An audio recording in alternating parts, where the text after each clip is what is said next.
Just as there are diminished and augmented intervals, there are diminished and augmented triads. The diminished triad may be easily identified as a minor triad with a flatted fifth. Always when we say diminished, augmented, flatted, or sharp, is always by 1/2 step. So here is a minor triad.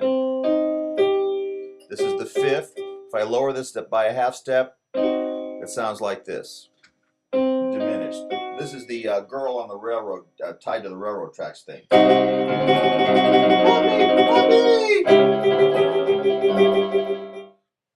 Now, the augmented triad may always be identified as a major triad with a sharped fifth. Here's a major triad. There's the raised fifth. Augmented triad makes a really large, powerfully dominant chord. We'll get to that in a minute, but I always think of this. That's life. That's what all the people say. Anyway, so this augmented sound creates a tension which is very welcomely relieved. Welcomely relieved. We have to back up a moment and cover a very important term, which applies to a very important concept.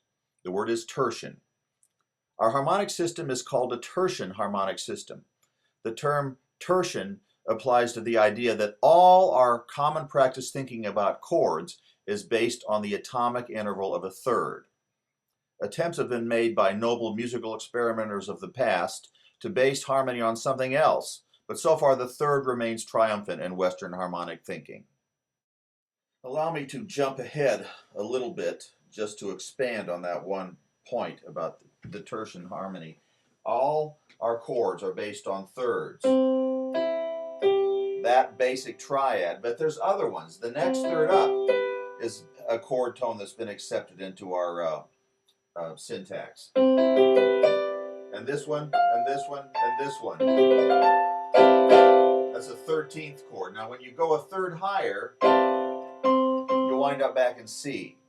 So none of our chords go any higher than 13th chords. That's not to say there aren't other chord forms that are outside the tertian system. But within the tertian system, we have only chords up to the 13th. And that's a significant point for maybe quite a bit later. But it's all thirds, and that's a very important concept to get across. When you start making up songs, you're going to want to make up songs. And one of the things you're going to be confused about is how to put chords together that sound like something. If you put them together based on thirds, it's always going to sound like music that's written in our culture.